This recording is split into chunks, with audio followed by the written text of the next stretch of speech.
His 9th start of the year defensively. Adam Najim of Wayne, New Jersey stands over the ball. One of the really star players in the midfield for this Bethlehem Steel side that hopes tonight they clinch their first ticket to the USL postseason. We're underway in the USL Game of the Week. James Chambers and Bethlehem Steel look to clinch their playoff position while Rochester hopes to stay in position for a home playoff game. Comes over to Julian Boucher, who's on loan from DC United. The one thing I'm really interested to see in the early going for Bethlehem in particular, last time out against Pittsburgh, they continued to create opportunities against a Pittsburgh side that didn't really press the way Bethlehem does. Bethlehem is going to have to go against a Rochester side that's not afraid to punt it out of harm's way and maybe not build up as often, which could make this high press a little less valuable. But I think that is their goal with the high press, is to not even allow that to happen. It's the idea to try to stop that long ball, try to get your forward, your front three really on that back line. And Bethlehem is a team that's their style of play anyway. They play the high press. So if they have to ask their attacking players to press a little bit harder, play a little higher, it's not too different for them because that's already the idea that they play with. James sought out Forbes. Kicked away by Jake McGuire, who did not start the Week 1 matchup between these sides. A 3-2 win for Rochester. April 1st at Goodman Stadium.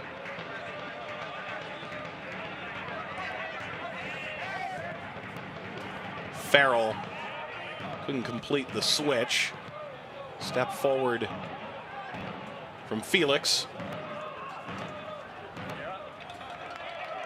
Marcus Epps on loan from Philadelphia Union. Couldn't bring that down. Ball for Burke is cut out. Back by Forbes.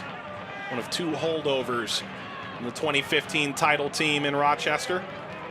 The other, Mike Garzi, unavailable tonight. Hopefully available on the weekend in the playoff run.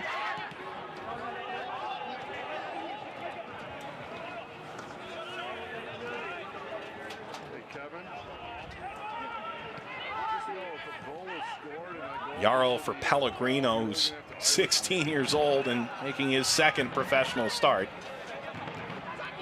Something we heard about in our call with Brendan Burke was obviously this Bethlehem team has a lot of youth. And Brendan Burke made it clear that these guys are young, but they're not just throwing them in to see how they'll do. He said these are players that have been training with this Bethlehem team for months. Run all the way to the byline, kicked out by Farrell. Not a bad look there from Aaron Jones. There's a corner on the way for Bethlehem 3 minutes in. Jones, one of those younger players for Bethlehem that just brings a lot of experience over the course of this year. Started most of the games for them except for a couple at outside back and brings that ability to get forward, but he said he's almost one of the young leaders of this team. At 23, a second-round draft pick, 2017 by the Union. Well, that corner results in nothing at all. It's a goal kick for Tomas Gomez and the Rhinos.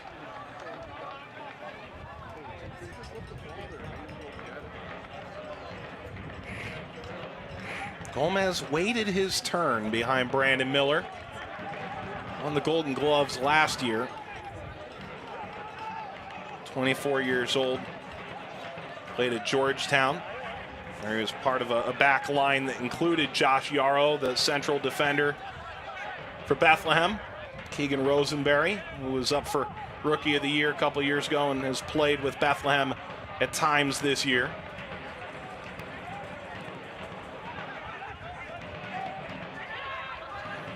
It's Canardo Forbes. Dover. Todd Pratzner. He moved into a starting role more with the three-back look.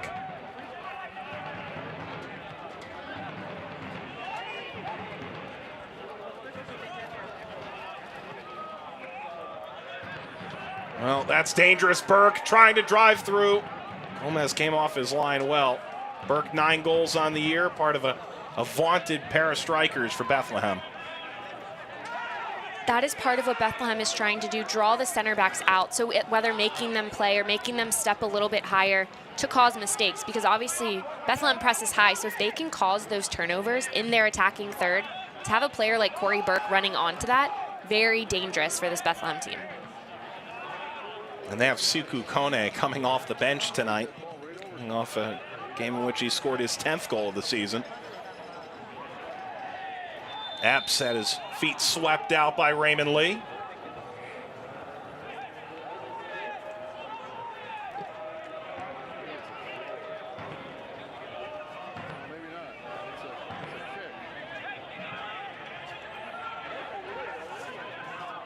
There's Aaron Jones, debuted with the Union against Swansea on July the 15th, essentially a young captain to that group. Out of England, played at Ipswich. They didn't have a U21 team, so U18, his academy run with Ipswich was over.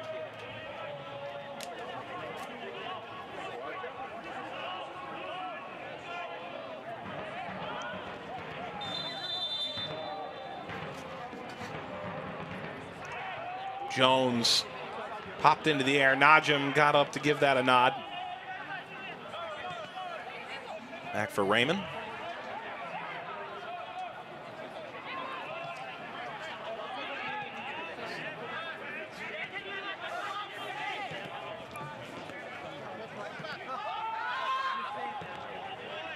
Steered back by Austin Trusty, who was on that U20 World Cup team earlier in the year for the United States. Yarrow turned it over. Hit back by James Chambers, and Jake McGuire on the ball.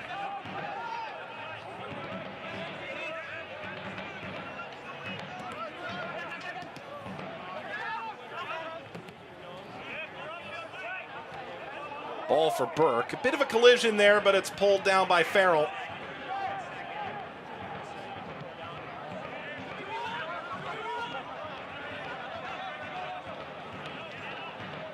Forbes. Cross in by Dover. Almost for Graf, who's pointing for a corner and won't receive it.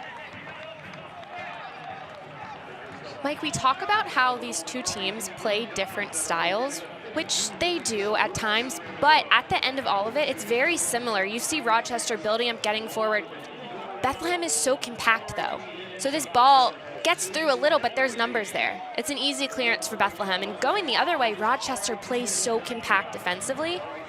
So I think on the big scale, the big scheme of things, it looks like you're seeing Bethlehem's high press versus Rochester's hard-nosed defense, so tight, but really at the root, it's very similar. Santi Moir gave that chase. And when we spoke with Bob Lilly earlier today, he said maybe the biggest misconception by his team is that they're defensive. And I think you can make an argument that they are. But whether you side one way or another on that, those wingbacks, when they get forward, this can be a very offensive-minded approach at times. And I think that's the difference in saying a team is defensive and then hard to score against. I think Rochester is hard to break down, and it's not because they are defensive and they sit back, but it's because of how they defend. And it starts with that front line. It starts with Johan Graf, that high forward. He puts the initial pressure. And then you have the wingbacks. Then you have the lines behind. But they don't sit back and wait for teams to come at them. And I think maybe if you saw this lineup on paper, it may seem like that. But I think that's probably what Bob Lilly's talking about when he's saying teams think we're defensive. I'd say no, Rochester's just very hard to score against. They've allowed all of 27 goals this year. They've shut out teams 9 times at home and an additional 5 times on the road. Burke tried to hold up play. It's Najim. Burke pulls it down. How hard is it to try and break down a group where 4 fly at you as soon as you get the ball at your feet? Santi Moir is up for Rookie of the Year consideration. Pellegrino for Moir. Moir gave that a ride and sent it well over the bar. With the numbers that Rochester defends with, the way that they swarm, the best thing for Bethlehem to do is what Moir just did, is get the ball and dribble across the back line, because it forces Rochester to either stay with and it'll open up spots, or communicate. And he can find a little gap when maybe a player hasn't completely stepped to him.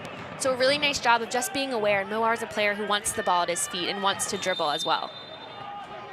Mohar really came to the United States to college education, learn English, play some soccer too, native of Spain. And up for Rookie of the Year with half a dozen goals and half a dozen assists. Ball lobbed into the corner. Forbes will bring this down and play. Off of Charlie Raymond. And a corner on the way for the Rhinos in the 11th minute. It was just 2 years ago that Kenardo Forbes twice assisted from corners. The game-tying and the game-winning goal in the 2015 championship game. It's on the opposite corner on this touchline. Kenardo Forbes. A couple players backing down towards the ball. Graf goes down. And there's no penalty call here. There were 3 penalties in the first game between these teams back on April 1st, but not an early decisive call from the referee, Thomas Snyder. Graf was stuck in a tough position because the ball went over his head, and he did a good job of working to get back to it. But that being said, the way he approached the ball, it kind of put his body in a tough spot.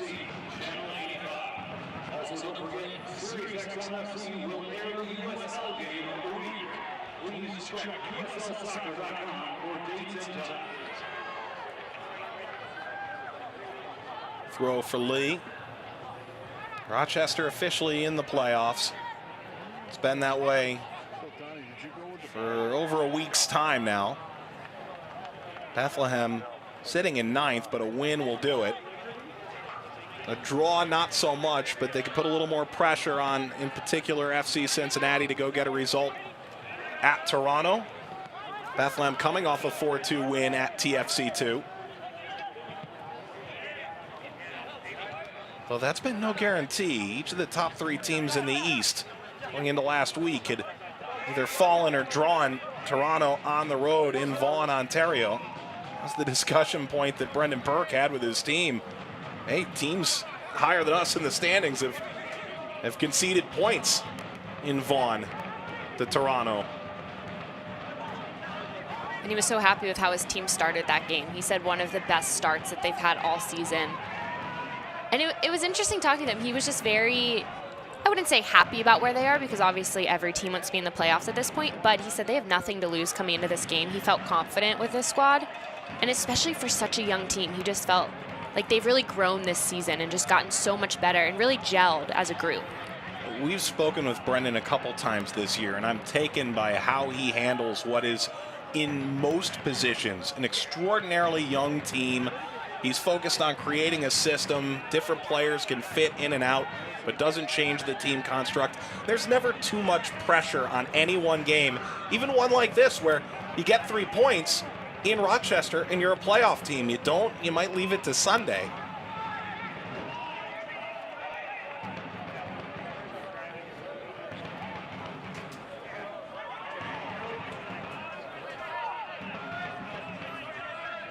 Hey fans, stay up to date on all the latest news and information from around the league by tuning into USL Coast to Coast, SiriusXM FC Channel 85, 9 p.m. Eastern Time, a new time, beginning next week for the playoff run. And the USL Game of the Week does typically air on SiriusXM FC. Check USLsoccer.com for dates and times. Well, it used to, but this is it now. Final USL Game of the Week on ESPN3, and we're glad you're spending your time with us tonight. Morgan Conklin, Mike Watts for Rhinos and Steel.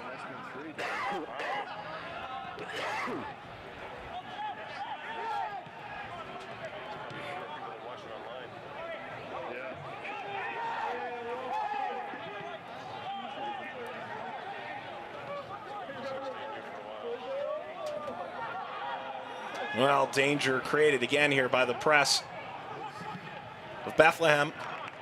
And Burke forces that out. He had Epps around to try and create another passing option. Good zonal defense from Bethlehem to force a mistake there in the back from Felix. But what Rochester is able to do is get the ball back so quickly and really condense that area right when they lose it. It's Aaron Jones. High arcing lob into the area. Not a lot on that clearance by James, but Graf continues out to Wall Fall.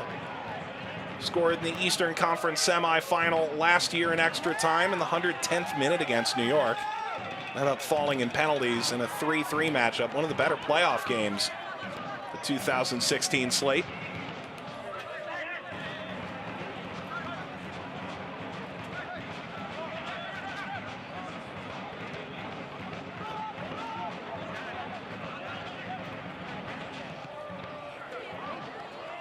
Good line drive pass here to Fall.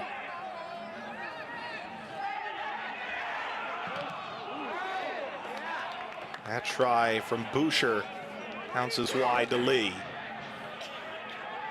Boucher again. Fall. Forbes. Forbes. He did strike that. It was deflected. And there is a corner on the way for Canardo Forbes.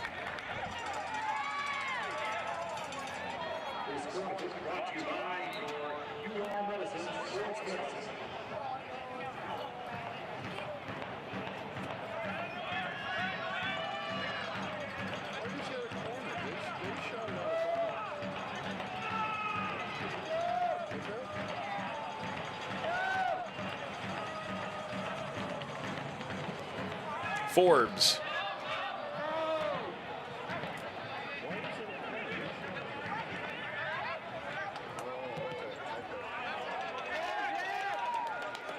You're starting to scare me now.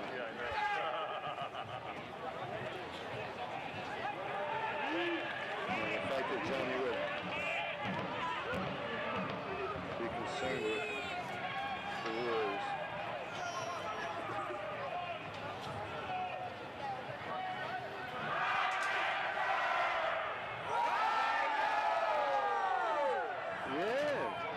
Lee got up to meet the throw by Jones.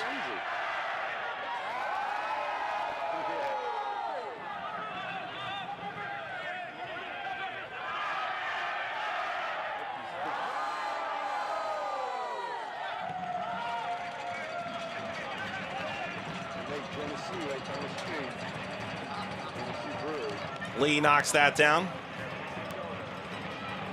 Boucher.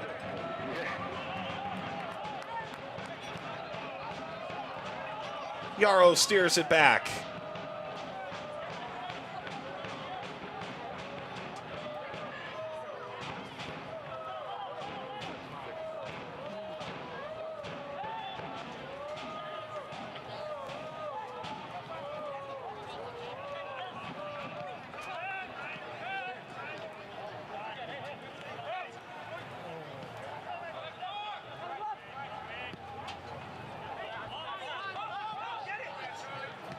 Raymond.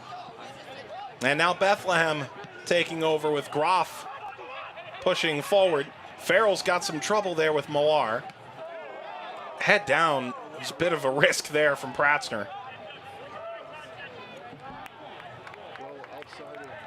This game is such a chess match because both teams want to find those wide wings. Rochester wants to find their wingers or get the ball central and then find them. And then Bethlehem really wants their wide players on the ball.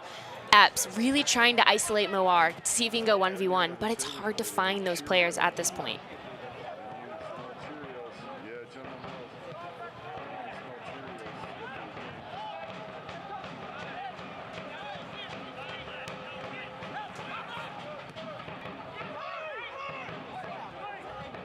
It's Burke for the 7th place steal. Raymond. Forbes. At the byline, scoop that out. Wall Fall has company. Steers toward Pellegrino. Pellegrino twice gave Fall the inside. He had him pinned on the sideline and then turned his body just a little bit so Fall was able to play the ball out of there. If he cuts off the central area and really forces him to just play on the line, he'll have nowhere to go but playing the ball direct, and that's an easy way for Bethlehem to win the ball back. Foul by Boucher. Yarrow starts play up again. Hey, soccer fans, Nike is an official sponsor of the United Soccer League. More information, by visiting NikeSoccer.com. There's Corey Burke.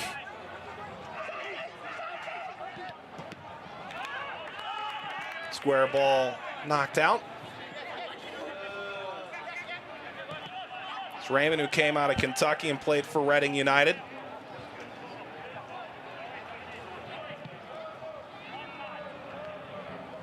Burke trying to hold play up, the Jamaican international. And again, forcing a troubled clearance from Ryan Felix.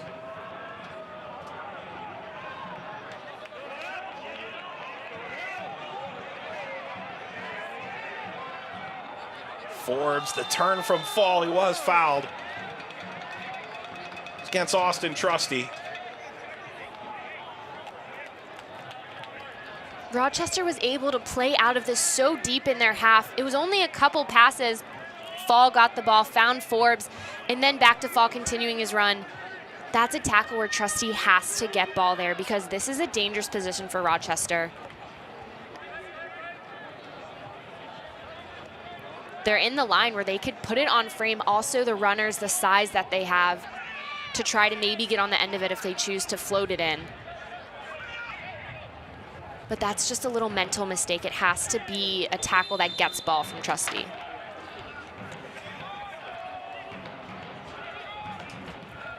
On the free kick. Sent in by Boucher, the follow-up. All the way to the touchline, and still Dover.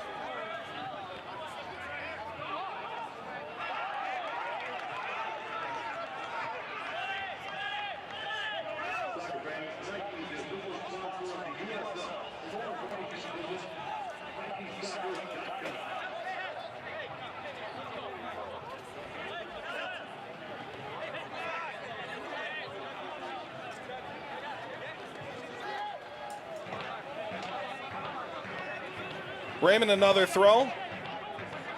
Good job getting us results when called upon, is how Brendan Burke described his season. He's done well on that left-hand side.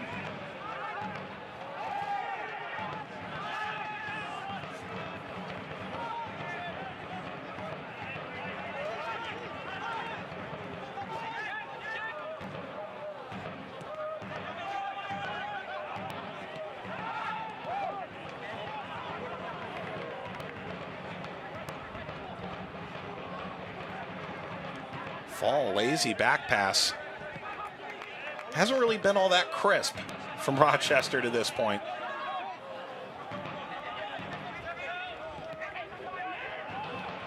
Forbes, Boucher, now Lee driving. Mawar was set to steer that further out. But Forbes now for Dover. Canardo, Forbes, service, bounces all the way through. Shot is on for Graf. Deflected and out. Corner on the way. Canardo Forbes is so mobile, and it's so hard to stop because he gets the ball at his feet, is able to dribble at the back line, and then floats wide. Sends in a great ball the way it's bending away. Right on the 6, Chambers just misses the clearance. He was there, bounced under his foot, and then all they could do was try to block the shot, and it went out for a deflection. Boucher, in swinger, that's one big fist from McGuire.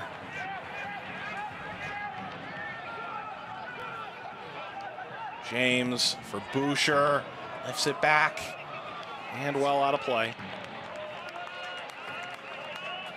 The USL, one of the most prominent second division professional leagues in the world. It features some of the game's top talent and rising stars. Stay up to date with all the latest league news and information. Visit USLsoccer.com and follow them on Twitter at USL. All the updated standings and all the stories around the league for USLsoccer.com, including the playoff scenarios, which in the West have become a lot more clear. The 8 teams are official now. In the East, still a little bit of work to do. 4 teams for 3 spots, but Bethlehem could seal their spot here tonight. Dover. Tossed it through again.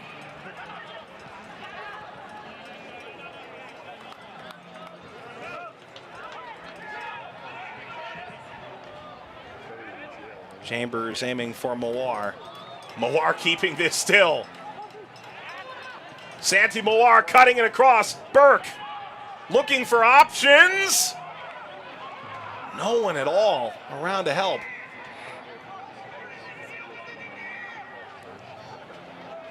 The best option there for Burke is to cut the ball back across. You could see Charlie Raymond at the bottom of your screen kind of calling for the ball, but he didn't get into the box. Santi Mawar there just creating, so dangerous on the dribble, coming across the goal. I love this little slip ball. Perfect texture. Burke just has no option. Raymond's there, but he has to bring his run into the box. He's too far out. He needs to be in a place where he can just hit it first time when it comes across.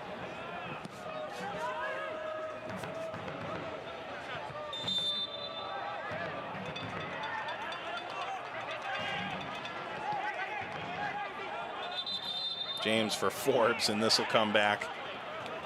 Thomas Snyder wants a few more words before play resumes.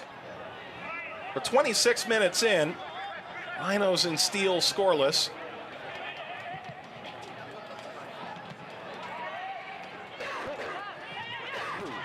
Najim.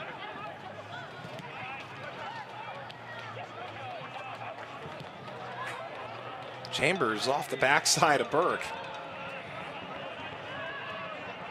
Step through by Yarrow, leaves a bit of space. Wall fall.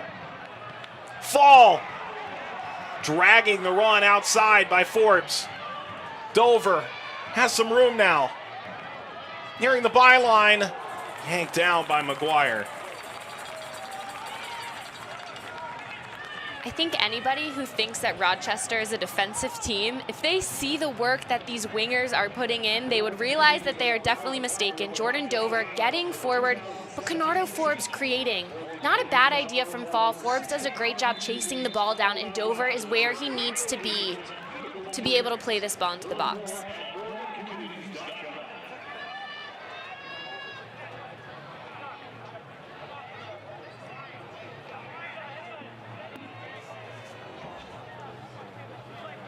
So Chambers will push it all the way forward across the halfway line. Played for St. Pat's in Europa qualifying, played against Juventus, the Irish youth national team. Second year with the side out of Dublin. The pulse of this team.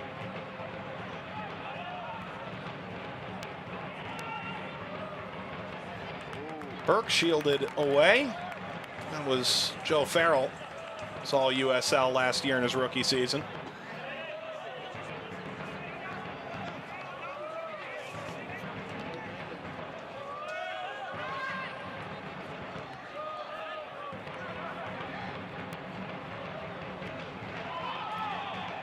Farrell with a good ball. It's Forbes now. Boucher, we've seen Dover in this position before. This time gets the return ball, crosses on. Pellegrino leaned his chest into that. Rochester thought that an arm was what pushed that out of play. Bethlehem has to do a better job of accounting for these wing players. It's difficult, but they are finding way too much space. I can't tell from that angle of Pellegrino, gets it with his arm. It looked like it was his body. Obviously, we saw it a little bit from behind, though. Boucher.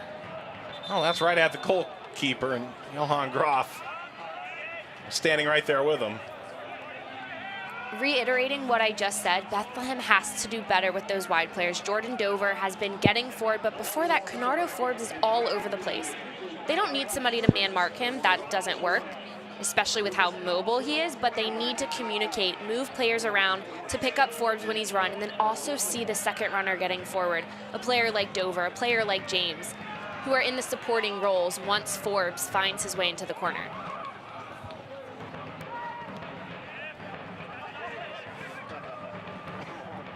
Moar sliding to the turf.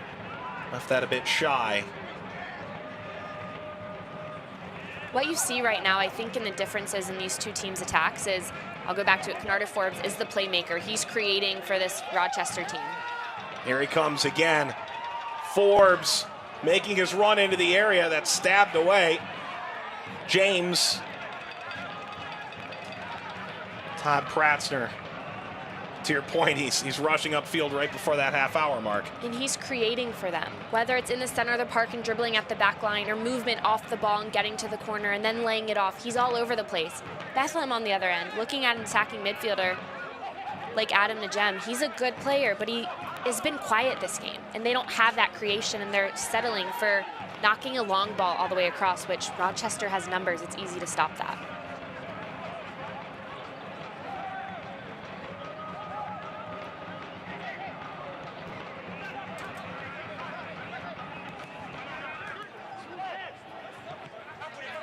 Hey fans, stay up to date. All the latest USL news and information from around the league. USL Coast to Coast is Mondays 9 p.m. Eastern on SiriusXM FC Channel 85. And don't forget, SiriusXM FC airs the USL Game of the Week. Check USLsoccer.com for dates and times.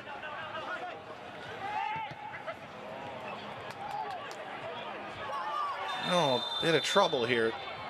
Graf gave that a run, but the flag was up for offside. And yesterday, the guest on USL Coast to Coast was Sebastian Velasquez, and his story from, well, he's now 2 years sober. Yesterday, he said he woke up as a champion on his off day. As James, real shot to the noggin. A very powerful story, and just hearing him speak, I was extremely impressed listening to y'all's interview. And from what I heard from him, and I know you, I think you guys could probably have a conversation for about 8 hours. Yeah. I don't know him, but I know you. But I was very impressed with that, and he seems like a great guy. So it's hard to not root for him on and off the field. He's the reason why the Monarchs made such a drastic turn. You could point to others as well, but chief among them. Wall Fall still going. Graf finally is onside now, but Fall still continuing. Ricochets back to him. All up the wing for Lee, who's overlapping. You gotta take the shot. Moar, a bit of a shove. Still continuing his pressure all the way to the byline. Ends in a goal kick, but this is very emblematic of Bethlehem style. One thing about Santi Moar, he changes direction so quickly. So whole track, he will stay defensively, and then he's not fooled by maybe a pass or a fake. He's able to respond to that, and he won't back up. He's committed to getting on the other end of this ball, and you see him keeping his eye on the ball. Really good defense. He stretches, but then he's back in it. He's able to shut that down, which defensively, that's impressive, and especially seeing such an attacking player to be able to do that individually, very impressive. Boucher, Fall. He's found Forbes, who was offside.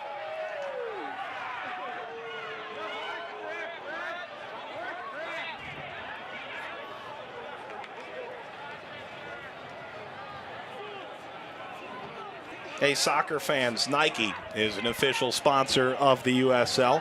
More information by visiting NikeSoccer.com.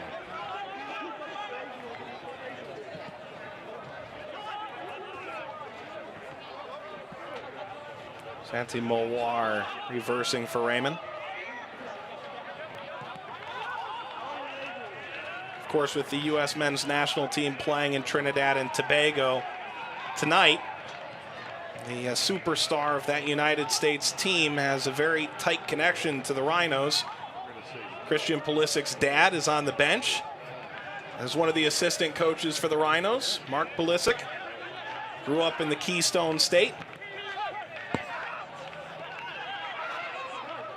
Big evening tonight at Otto Bolden Stadium, where the water has been successfully pumped off the track. Long run here for Lee, with Epps still pushing. Ball got away to Chambers. You think about the larger World Cup qualifying scenarios, and a lot of players from the USL across the league are involved in World Cup qualifying. Here's Canardo Forbes. Forbes looking to his left, serves it across. Ball fired in and deflected on the way on target. It's out. Corner on the way. It's Boucher again. I like that ball that was played across the top of the box from Forbes because he was trying to find that far post, but it had enough pace on it that if there was a deflection, it would have fallen into a dangerous area. That being said, though, Bethlehem is still having trouble accounting for the way that he gets forward and how he creates. Forbes again. Found a Rochester head. It was wall fall in the area.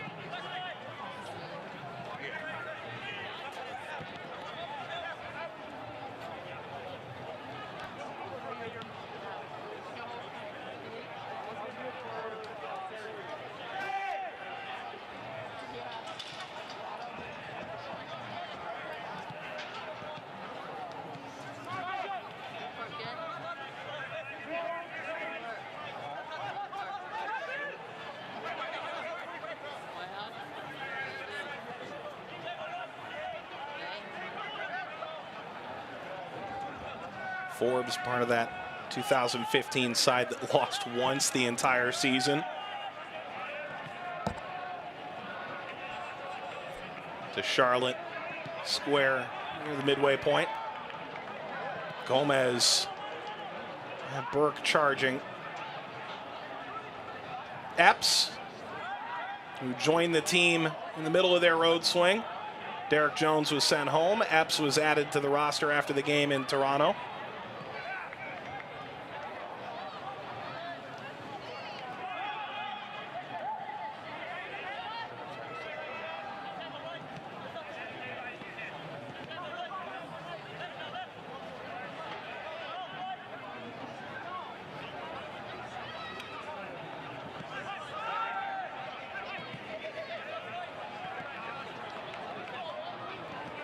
I'm not sure I've seen many hopeful long balls from Rochester so far. They've built a lot on the wings, but I think you were right to call this a chess match earlier.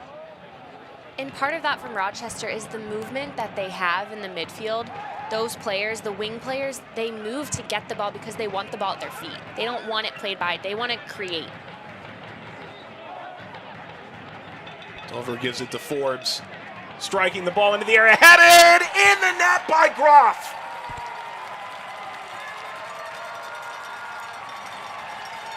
His 9th goal of the year. He scored in the opener against Bethlehem, and he scores now. 38th minute, 1-0 Rhinos.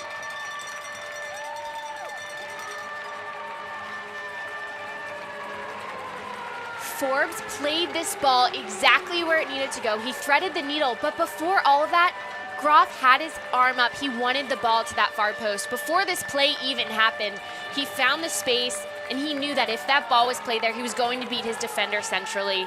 That's exactly what he did, was able to connect. A beautiful finish, but Forbes threaded this ball through. There wasn't a lot of space, especially with McGuire coming off his line.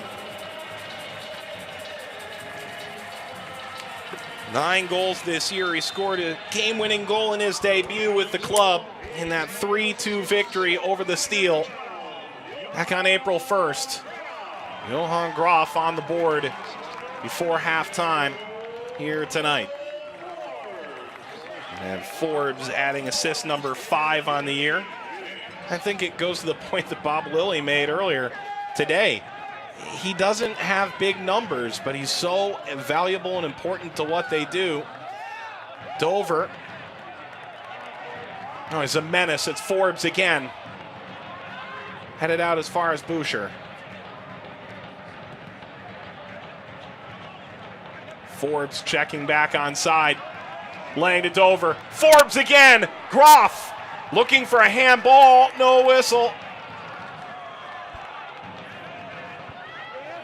Mike, in talking about Kenardo Forbes, like you said, he might not be all over the stat sheet, but his movement, he's always working. I want to know how much ground he covers during the game, because he is creating, he's dropping to get the ball off the center backs, he's floating forward into the corners. So dangerous in the run of play, and it's hard to mark a player like that that truly is all over the field. Forbes played as a professional in Jamaica. It's his 3rd year with the club in total. having played indoor soccer with the Silver Knights of Syracuse before coming to the Rhinos. At the bottom of your screen, 11 and white. You have to wonder how he did an indoor. I'm sure extremely well, but for a player who excels on a larger field with all of that space. He said you have to think a lot faster when you're playing indoors than the outdoor game with so little space. But you can see elements of that in the way he plays balls and how he moves off of players even on the bigger field. When he's in tight spaces, that definitely comes out, and the quickness to it.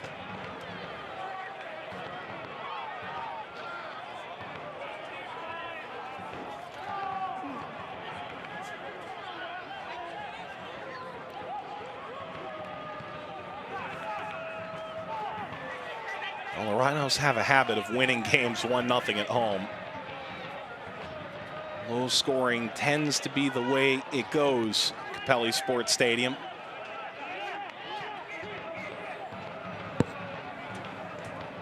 They once had a 24-match unbeaten streak, largely in part to that 2015 title run, which they did not lose on their home field all of 2015.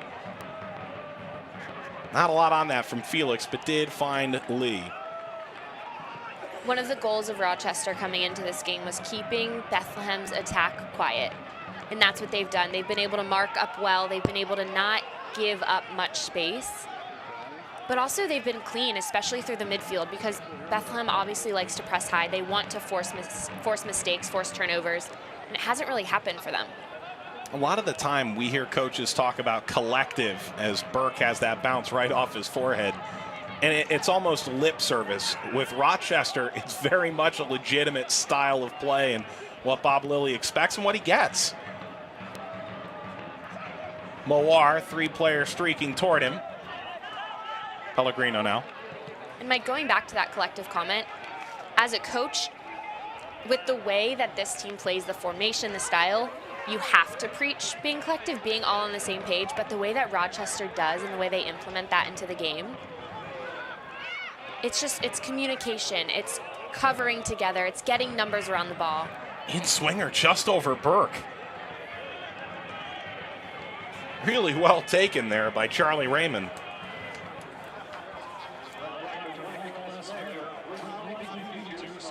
If Bethlehem can get forward, draw numbers out, so whether it's Raymond getting forward and finding a pocket of space, forcing Rochester to step out to him, that ball is in behind because it takes some defenders out, and it allows a player like Corey Burke, who's really good in the air, very strong, to potentially get on the end of it. But what they need is another runner coming in behind. It can't just be one player in the box.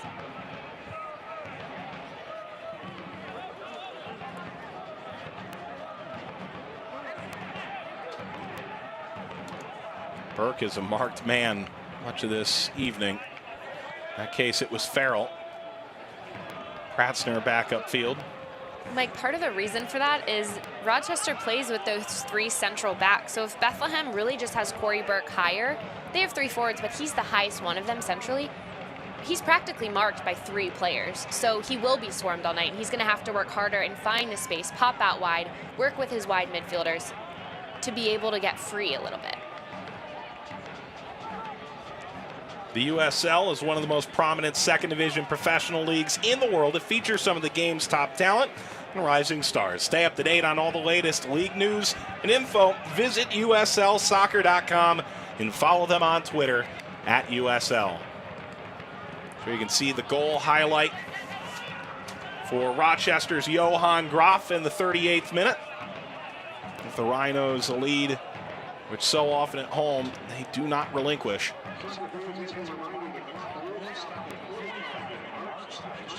Well, spinning through Moar, he's moved to this right-hand side. On the ground for Najim. Najim! It's popped into the air and eventually held off a rough hop there for Gomez. Najim able to get involved here. Good ball across. He finds the space at the top of the box, but nobody's there to follow up. It's a good look on frame, a good shot from him, but there has to be somebody following.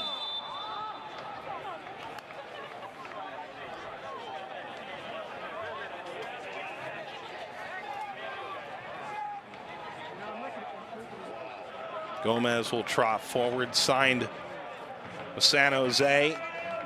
After being picked 60th in 2015 by the Crew, his option declined after the 2015 season. Came in 2016. Had a fantastic year behind what is always a staunch defense. No stoppage time. And, well, that was meant rather literally, none at all. Halftime, if you're Rochester, you've got your goal and you're in pretty good shape. If you're Rochester, you're happy right now. You're definitely following the plan that you were successful early on. Maintain that, and I think that's been very impressive with Real Monarchs. 9-game win streak ran through the middle months of the season. Real Monarchs riding that momentum all the way to the regular season title out west. So the playoffs will run through Rio Tinto as long as they're around.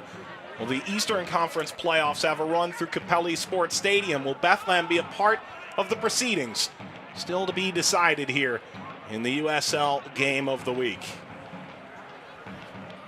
38th minute, Johann Graf, the go-ahead goal. Native of Texas. Scoring his 9th goal of the season. Comes here to Mawar.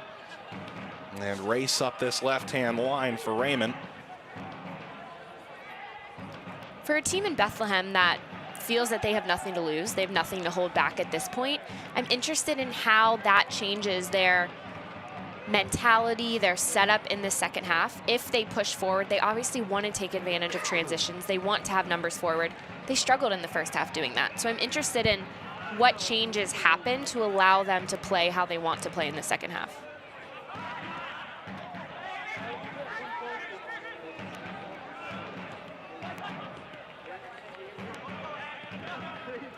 Graf back for Boucher. Bob Lilly called these vastly different teams. He said he's seen Bethlehem over the course of the year on game film for other matchups, but felt his team more mature. They manage games better. Something that we'll certainly see down the stretch of this game, whether or not they can really manage this Bethlehem team down the stretch. And I'm sure we'll see Sekou Kone at some point. That was the expectation from Brendan Burke. It was when Kone and Burke were on the field together in the first meeting that Rochester really had their biggest problems. Both came off the bench in that game. And Bethlehem has only started the same lineup once, is what Brendan Burke told us this season. So you don't see Kone and Burke together because they really do like those three forwards. So you very rarely see both of them as they're both a high striker. But it makes you wonder. Obviously, early in the season, it's difficult to deal with them. As they've progressed over the course of the year, it's hard to deal with them. Having two up top would totally change this formation, but it makes you wonder how dangerous those two would be and how they would play off one another. He did tell us both really, truly number 9s in the long term. Feels like Kone, that's really the only position that you expect to see him in, but Burke can move around as needed.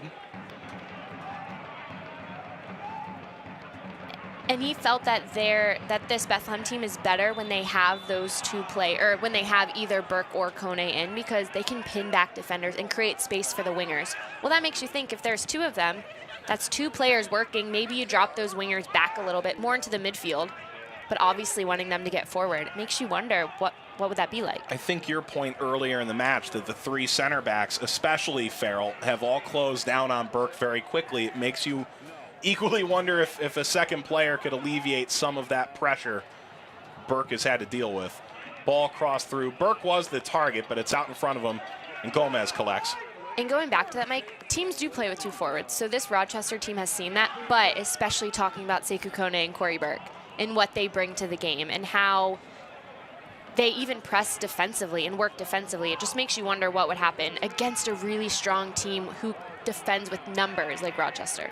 Both coaches referring to the embarrassment of riches that Bethlehem has up front. Talking about the two informed strikers.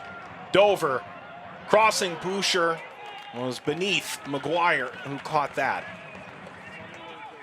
Jake McGuire has done a good job coming off his line when he needs to. Those balls have been played in, have been dangerous, and oftentimes he's done a good job of stepping up when it's in the area for him to do so. Burke didn't put a lot of pressure there. Well, pressure he did, but not much of a push. Felix went down regardless.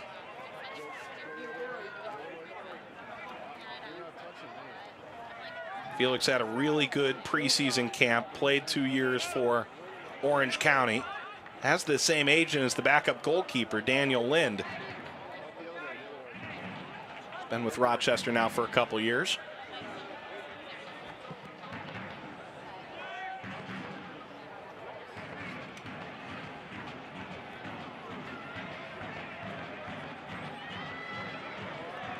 Trusty could not keep that for the steal. Forbes. Graf cutting it across. Looking for wall fall. Threw his foot out at it. Couldn't make contact. There is a corner coming for Rochester in the 51st. Rochester picking Bethlehem apart, picking their defense apart, just able to play through, knocking the ball into the spaces, but Aaron Jones for Bethlehem did a great job coming across from his wide position and stopping that ball where fall was, because otherwise he would have had a clear look on frame. Julian Boucher again. Played 20 times for DC United last year. Playing time down a bit this year. That fell down to Farrell. Tried to slide his foot under the ball. Simply missed. So McGuire, a goal kick. Stay up to date, the latest USL news and information from around the league with USL Coast to Coast. Mondays, 9 p.m. Eastern for the playoffs on SiriusXM FC Channel 85. And don't forget, SiriusXM FC airs the USL Game of the Week and select games all week long. Check USLsoccer.com for dates and times. Apps did thread this through. Flag is still down. Burke running into Gomez. And now it appears the flag has gone up and Burke is down. Late whistle to blow that play dead. This was a tough collision with Burke, going in hard. He does a good job of getting the first touch, but Gomez is able to get his body in front and stop that run. That looked so promising for Bethlehem with Burke in behind. He's going to go hard. Gomez coming off his line. But that's something you have to like about Corey Burke and the way that he plays. He goes all out. He doesn't hold anything back, especially when he's at a run going towards goal. Right at the last minute, Joe Farrell steps up to pull off Corey Burke. He did a really nice job being aware. They were even at first, and just at the last minute, Farrell knew he was the last defender and took a step forward.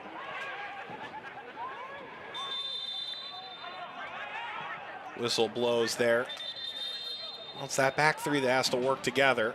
Farrell, sort of the ringleader of that group. His dad was the head coach at LaSalle University for a long, long time.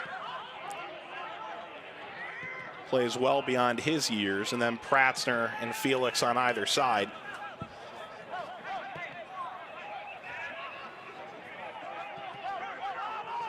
There's Pellegrino. 16 years of age, came back from the Generation Adidas Cup midweek. Rather over the weekend, I should say, for this midweek game. Just his second pro start. Hasn't looked out of place. That's one thing that you notice with this Bethlehem squad, having such young players.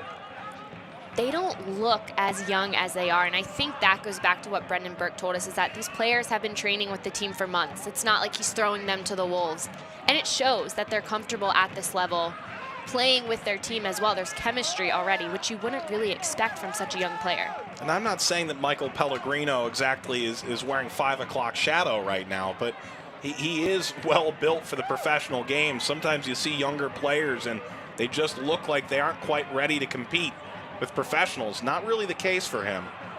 You can see him there in the middle of your screen.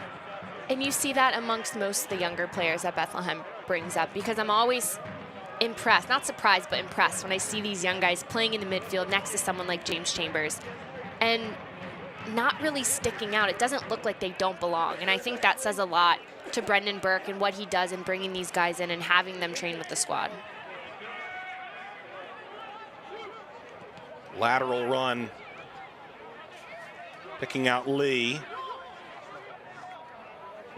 Lee. Oh, that did get out.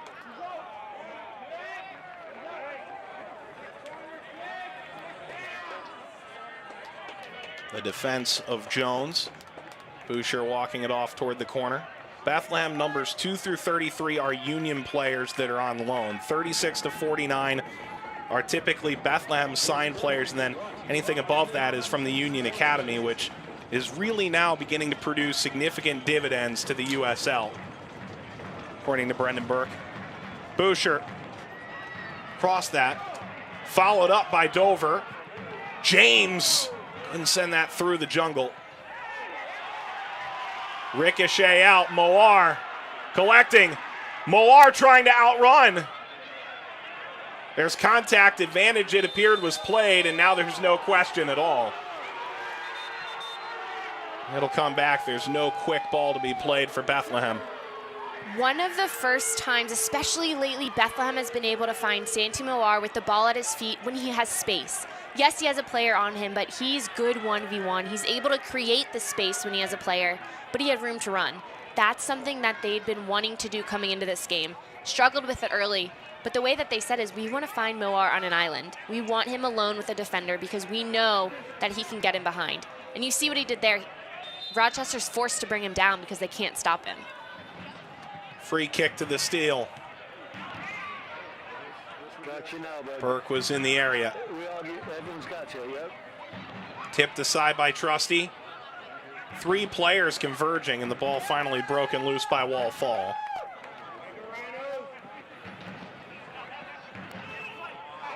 Wall Fall did well to keep this. Clever again. Pellegrino wraps him up, bear hugs him down, and then helps him back up. Bethlehem does not stop this ball. A really good job originally from Epps dropping back, but then it's just not good enough. There's a dive in, he has space. Yes, his turn was great, but it also was easier because Bethlehem backed off a little bit when they really need to squeeze that space. Felix taking the return. Overhit that for Forbes. Or perhaps underhit it for Lee. Ball chipped. Burke again the target. Epps providing pressure. Boucher finding Forbes. Bernardo Forbes dribbling in. Wall Fall gives it back. Forbes tried to get a clip to that. Return for Boucher, who was behind. Pratzner up the line. Boucher. Wall Fall. Muscling away Pellegrino. Fall again, who has 9 goals of his own this year. Listed a defender. He's a midfielder. Ball across. Lifted back over by Lee. That stayed in. Falls down. Chance for Fall. Swung wide of the post.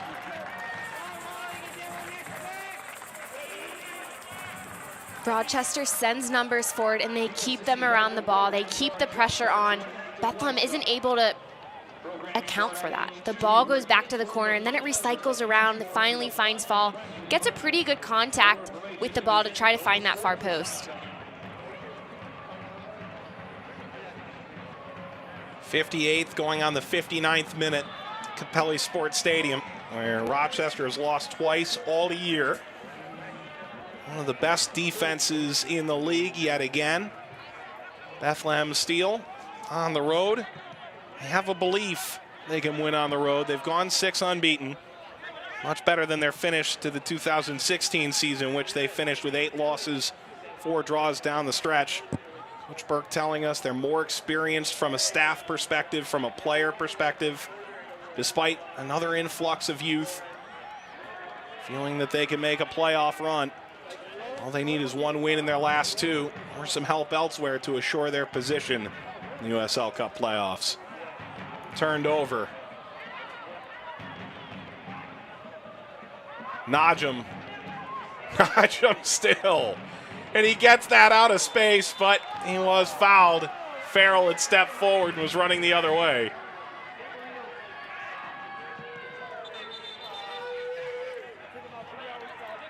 It took something special for Adam Najim to keep the ball there. That's individual effort. And I think one thing that Bethlehem can take from Rochester, the way that Rochester, I'll keep saying the word collective, they get numbers around the ball. It's so hard to build, and it takes something special like that from Najim, just working hard to get his feet on the ball, to find some space. But that's why Rochester has been so successful going forward, because Bethlehem maybe has one defender. There's not numbers. They're not committing the numbers that are then hard to get through.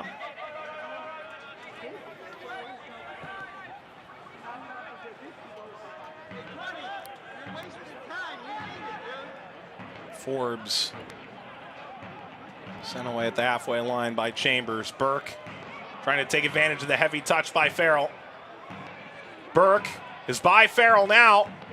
Najim look to settle. Pellegrino. Moar. Boucher flying to the ground. Bethlehem almost has a pep in their step. They're better in transition. They have a little spark to them, and they go quickly, and that's when they send the numbers. It's great seeing that, but it can't just take a turnover for that to happen. Every now and then they have to bring that to the attack in the run of play when they have the ball and are building forward. You think about Bethlehem and this 6-match unbeaten streak, and they've scored a decent number over that stretch, but who they've played against. OCB's been a good defense. Toronto FC 2 has a very good goalkeeper in Angelo Cavaluzzo, who makes some big saves. Louisville, one of the best defenses in the league. Pittsburgh is always stingy. The Rowdies, home and away. At home, they're the second best defense in the East, and they've found a way to get these results. No wonder that they've got this pep in their step and they find goals, especially in transition. Epps setting it up now. Back for Chambers.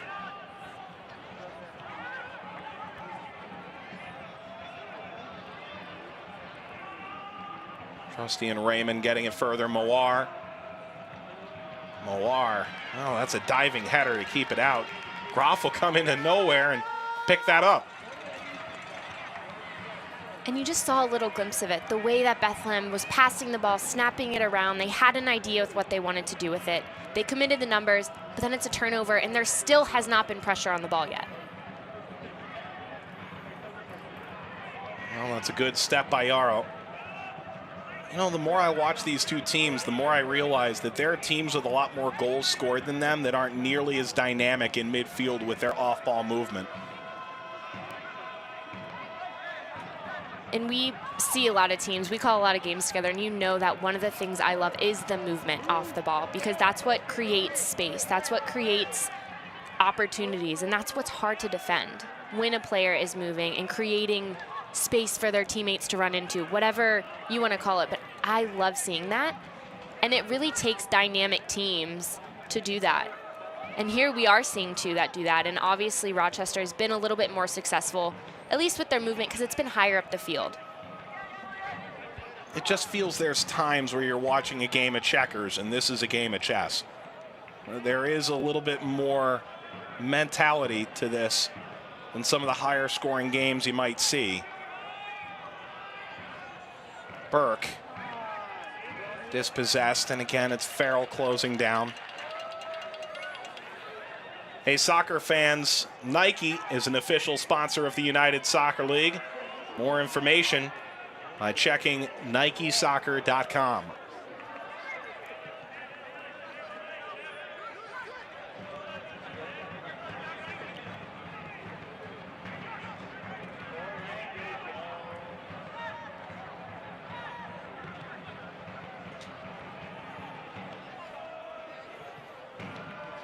Well, it's a vested interest, this Rochester bench, in how the U.S. men's national team do tonight.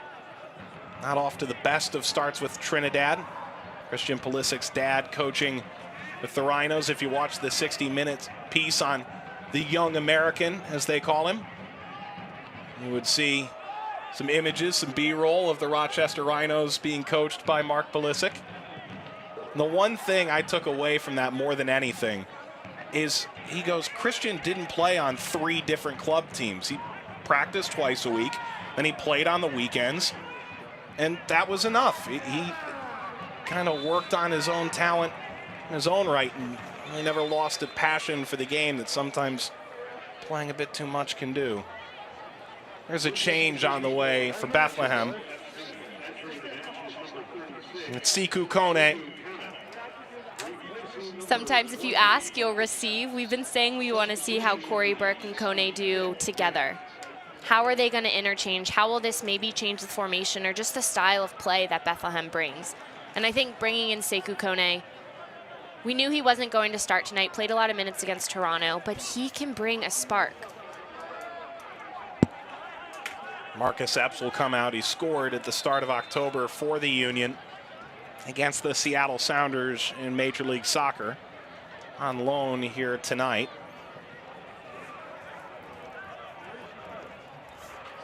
That was his 13th start in USL this year. Sprayed up the wing for Forbes. Trusty ushered it out. Belongs to the steal in the 66th minute. Come to think of it, with the U.S. national team, this Bethlehem side played on Friday, and now on Tuesday they play during both the United States World Cup qualifiers in this cycle. Rochester has a player waiting to come on, Sofian Turgu.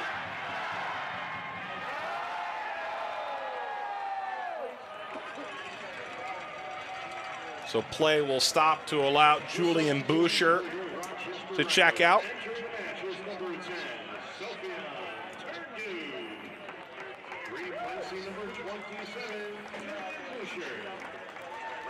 Turgu's 10th appearance off the bench to go with 10 starts.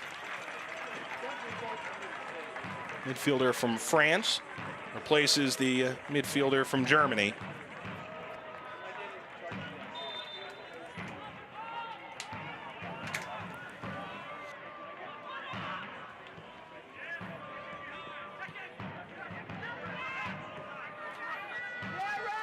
The point wouldn't officially put Bethlehem in, but would put a bit more pressure on other teams to get results.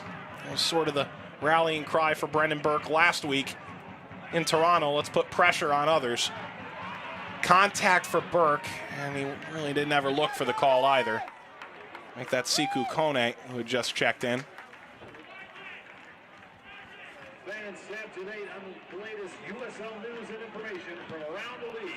Tune into USL Coast to Coast with Mike Watts, Mondays at 9 p.m. Eastern on SiriusXM FC Channel 85. Also, don't forget, SiriusXM FC will air the USL Game of the Week. Please check USLsoccer.com for dates and times. Jones drops back for Pellegrino.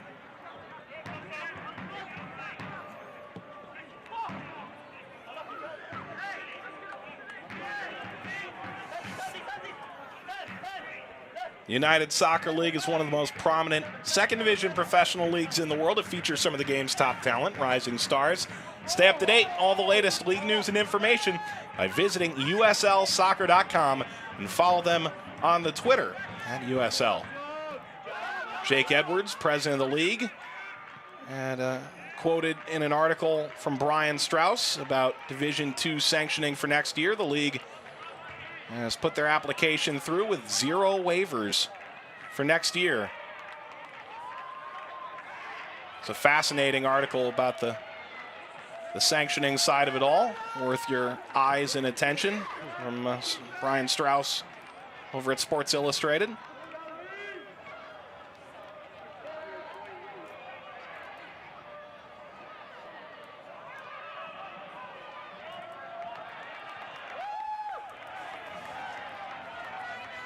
Well, it's a good run out here. Jordan Dover. Cross sent through. Graf, thumbs up for the idea. Graf continues to look for that ball bent in behind the back line. Dover does a really nice job of covering ground. He has time and space to pick his head up and still play that ball just a touch too far, but it's good awareness knowing, because it's difficult to make that long run and still be able to thread that ball.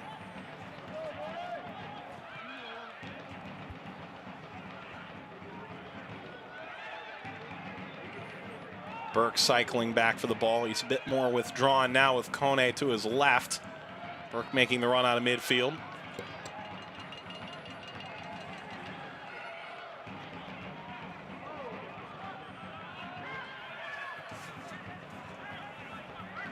There's Aaron Jones.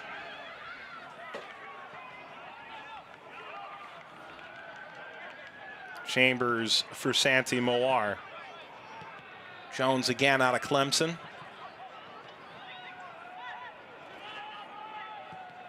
Chambers lifting into the area, headed back, shot was on for Moar. Santi Moar has a bit of a habit to make you kind of jump out of your seat a little bit when he gets into the attack. Anytime he has the ball at his feet or is running onto the ball, it's definitely one that makes your eyes open a little bit more. And he's unique. All the attacking options they have, he in his own right is unique what he brings to the team. Well, and it's fun watching because he's direct, but not in a way where he kicks and runs. He's direct with the ball at his feet, but then he'll cut and change direction fast. And that's hard to mark, especially against some of these bigger center backs. He has that low center of gravity and is able to really make them commit and then find space. Moar measuring at 5'8". James attempted to play through Graf. 71st minute, Rhinos with the lead, going back to the 38th with Graf the goal scorer.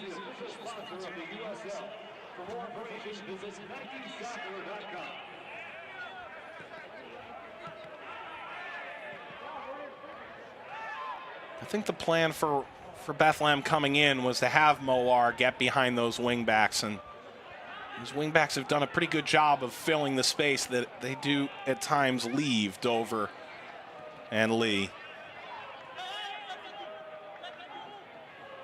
Made that a bit more difficult. Turgu.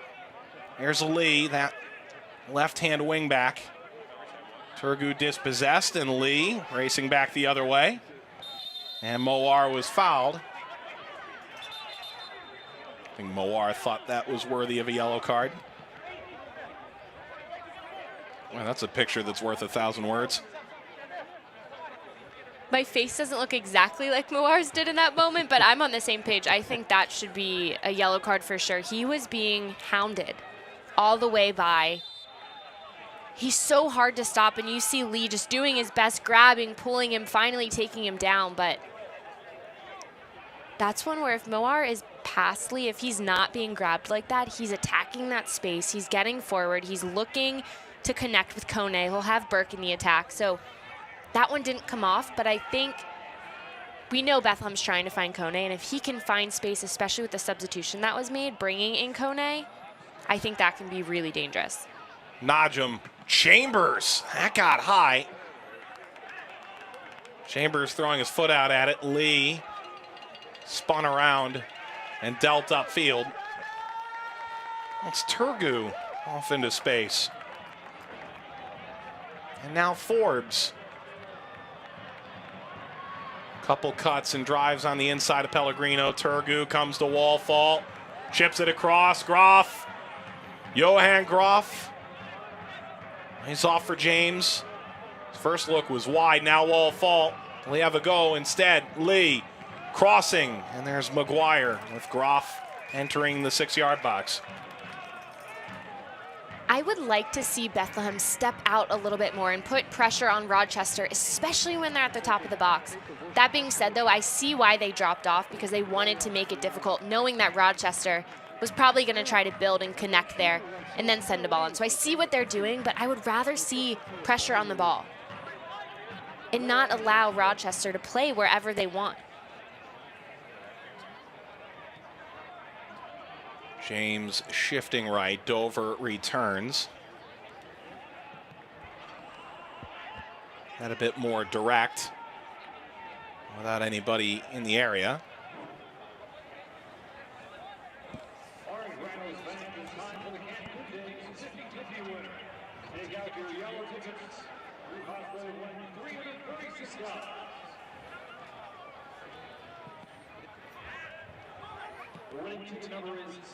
You mentioned Forbes and how many meters he's run. I think Johan Graf, with how many times he's entered penalty area, both to attack Bethlehem with the ball and to try and get on the end of crosses, has a pretty good argument to make in his own right.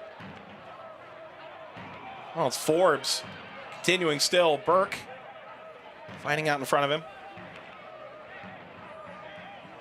I think you can make that statement about a couple different players. A player like Dover On the other side, Lee. But it's impressive, especially with Graf, the amount of ground that he covers, being that high forward, dropping back and having that responsibility defensively and doing it.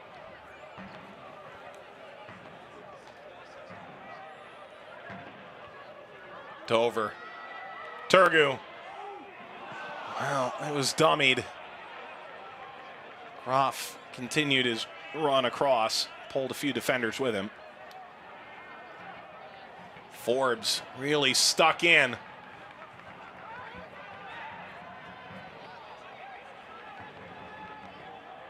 James spun it outside. Chance for service.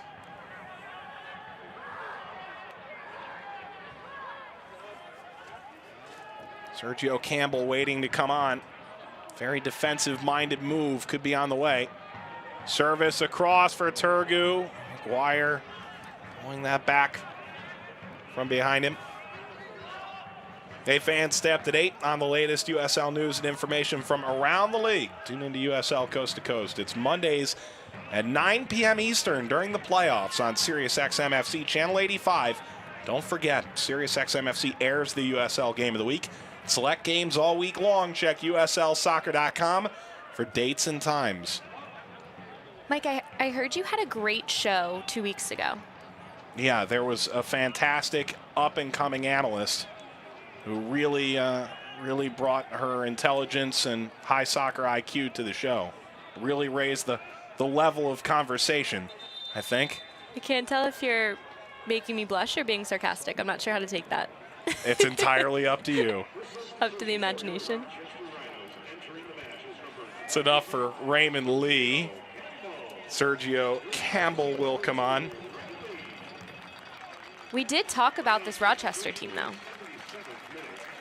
and how hard they are to beat, and how in the playoffs, at least that was my comment, they can make a run because they're so hard to beat. Well, and you just kind of said, the question posed was which team is likely to make a run out of the Eastern Conference, and you sort of said, well, this is going to come out of nowhere, but not Louisville or Charleston or Tampa Bay or Charlotte or Bethlehem, but Rochester of all people, who don't blow you off the page statistically at any real thing outside of goals allowed. But that's kind of the point.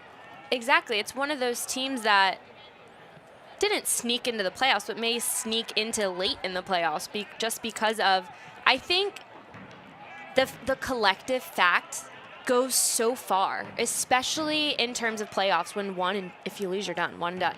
And I think you have to be on the same page mentally. I think truly what you're doing on the field all has to be collective, and they have that. They're bought into that. They play with that. And it's hard to beat that. It's more than just chemistry. It's just really all being on the same page and defending together and attacking together and doing all of it with numbers. I think the person who really blushed about that was Bob Lilly, who had overheard. You see him there, the touchline grabbing the ball. He signed a 3-year extension after the 2015 title run. And that was an unintentional kick at, I think an unintentional kick at the AR on the far touchline. Went off his flag. Krisnenko comes on.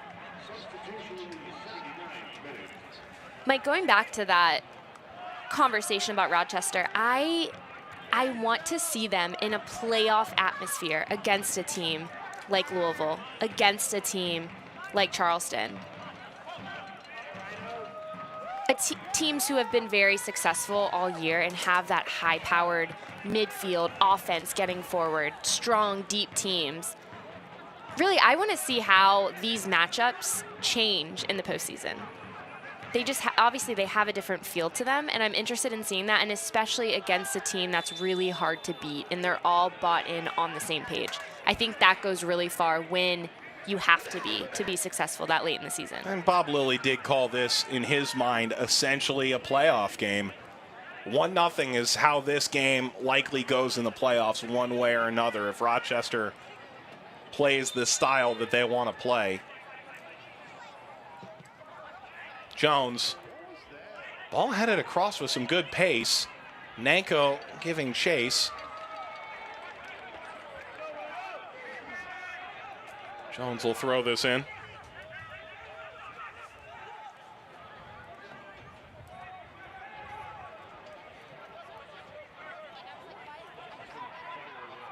We're glad you're watching this and not the U.S. men's national team right now. Throw into the box. It's knotted out. With Morgan Conklin, Mike Watts. Rochester a 1-0 advantage for Bethlehem.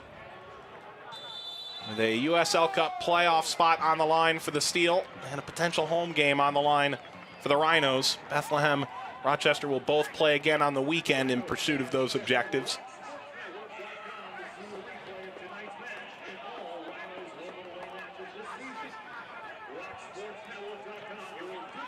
Daniel Lind has started some games, but Tomas Gomez has been the man the last couple of years in Rochester since Brandon Miller moved on initially to Orange County and then to the City Islanders.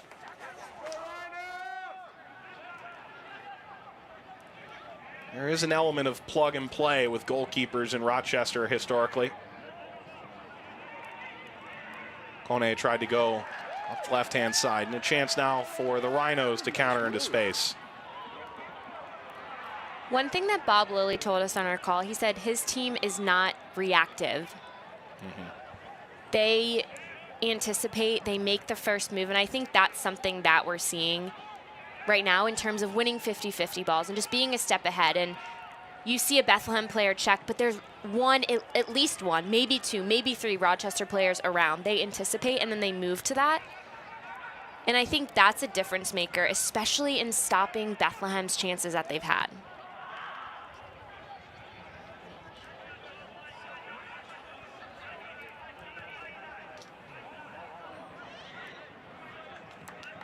Pellegrino keeping despite the pressure of Graf.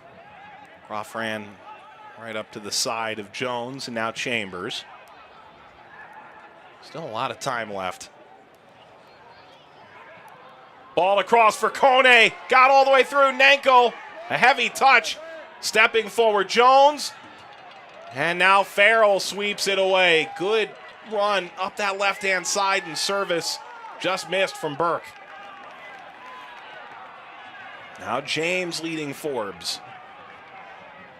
That was one of the best chances for Bethlehem, and it's because they got in behind the wingbacks.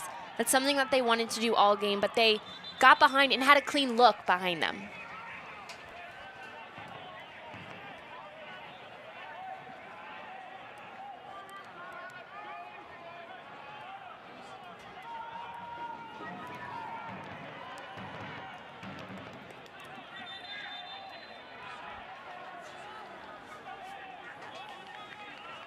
Tossed in by Raymond.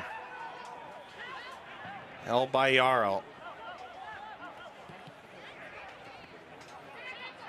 Nanko putting on the brakes and now sprinting forward.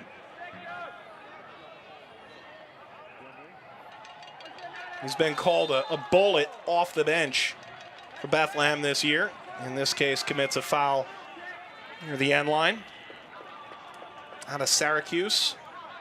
And Brampton, Ontario native. Nike is an official sponsor of the United Soccer League. More information found at nikesoccer.com.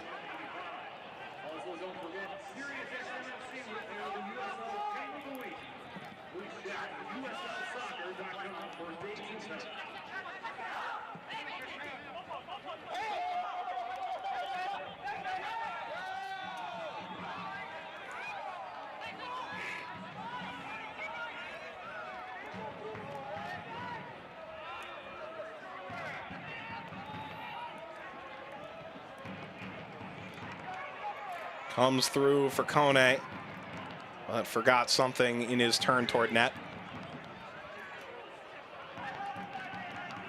Najim. Nanko.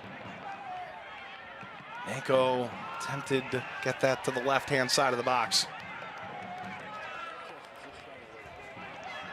Something we've seen since Kone has been brought in and then keeping Burke on the field is they're both physical players. They like contact. So they're drawing defenders to them, and they're not afraid of that, and they're able to build off of it and really draw Rochester defenders out. Drop back by Kone for Burke.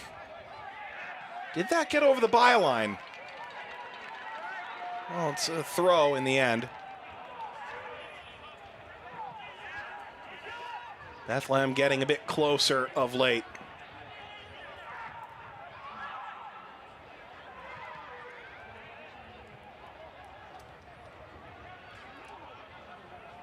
Chambers still going after it. Lifted out by Pratzner.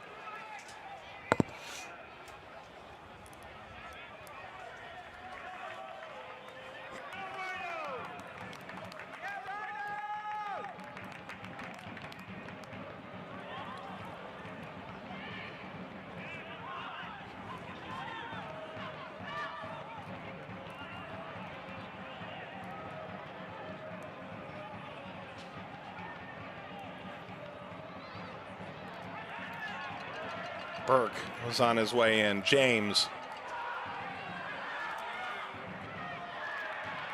James pushing ahead. And fouled.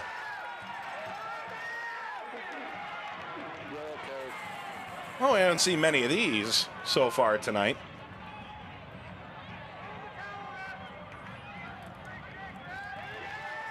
Sekou Kone, a really nice job covering that ground, getting back.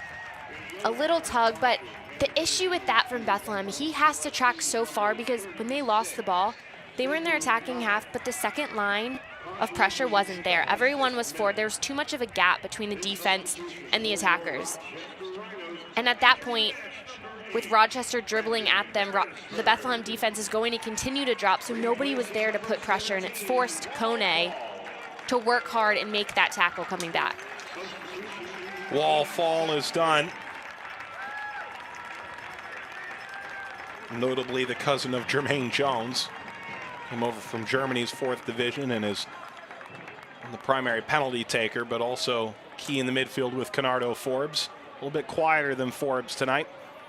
Perhaps that's the way it was meant to be. One goes forward, the other has to play the opposite. And a yin-yang relationship. Brandon Beresford has come on. Third and final sub for the Rhinos.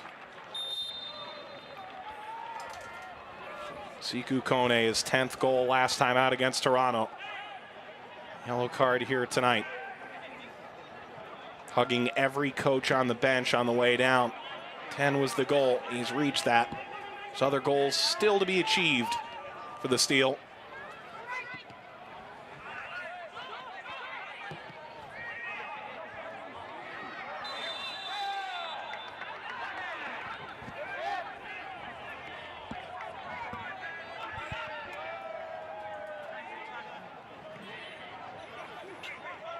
Rex really pleased with the efforts tonight from the Rhinos, but I'm not sure he could really give 90 full minutes, Rex, these days.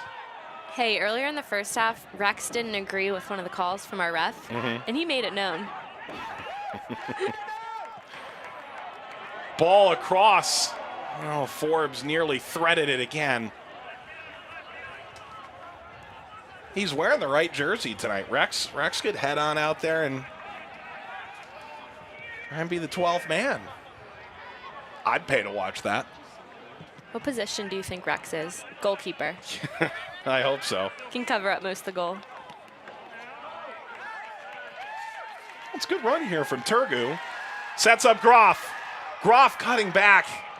That was a great sweep from Trusty. Austin Trusty stopping 2 build-ups back-to-back, getting forward, was able to clear that last one with a header, and then this chance, getting forward. He does a great job of coming over. Graf takes a nice touch, tries to go for the cut, but Trusty just keeps his body low, reads it very well, and is able to pick it off.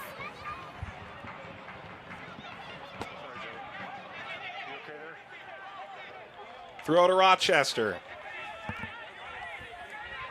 Fans, as a reminder, the clock will stop at the 90-minute mark. Stoppage time to be kept on the field.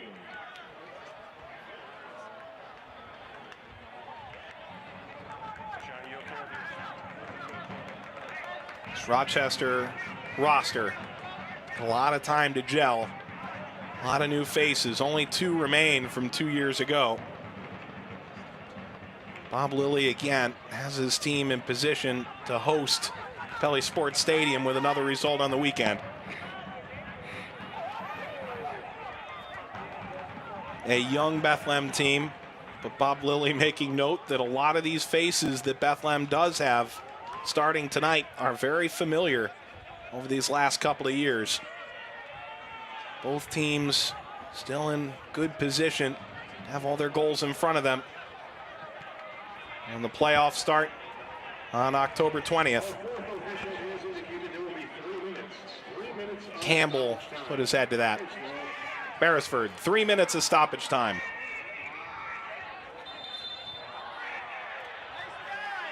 Beresford, the foul, and player down injured. Trusty's first touch is a little much and then just gets caught under the ball. He really appears to be struggling to walk this off. After that initial reaction, simply positive that he is walking this off. Ball lined ahead. It does get a punch from Gomez. Clearance as far as Yarrow. Good breakaway for Turgu.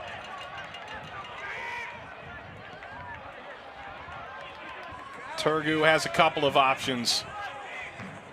Beresford at the top of your screen. Instead, downshifting for James.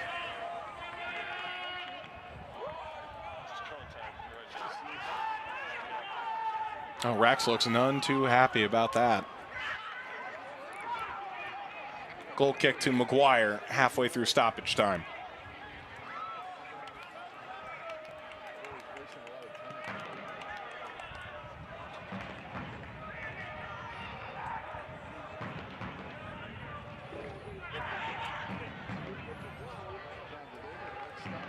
Kone was stepping in. Couple juggles, and now Canardo Forbes with pace up the far touchline. Cutting inside, now weaving back out.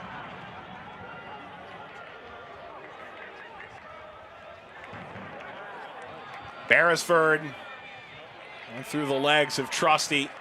Tapped out, corner on the way. Rochester trying to salt this clock down.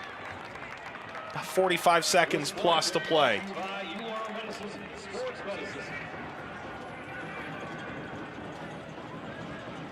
You want to talk about game management. Rochester right now is really managing this quite well. And after the first matchup between these two teams, Bob Lilly felt they didn't do that as well as they needed to. Up 2-0, ended up winning 3-2, but he felt that they let Bethlehem back into the game, but that's something he thought over the course of this season they've gotten better at. Ball lined off of Najim. Is this another one of those 1-0 wins? Is this another one of potentially 10 home shutouts this year for the Rhinos with a game to go? Lobbed into the corner again. Trusty and Graf all the way to the flag. Full time. Bethlehem's race to the playoffs will have to wait one more game come to conclusion. For Rochester, it's a 10th home shutout.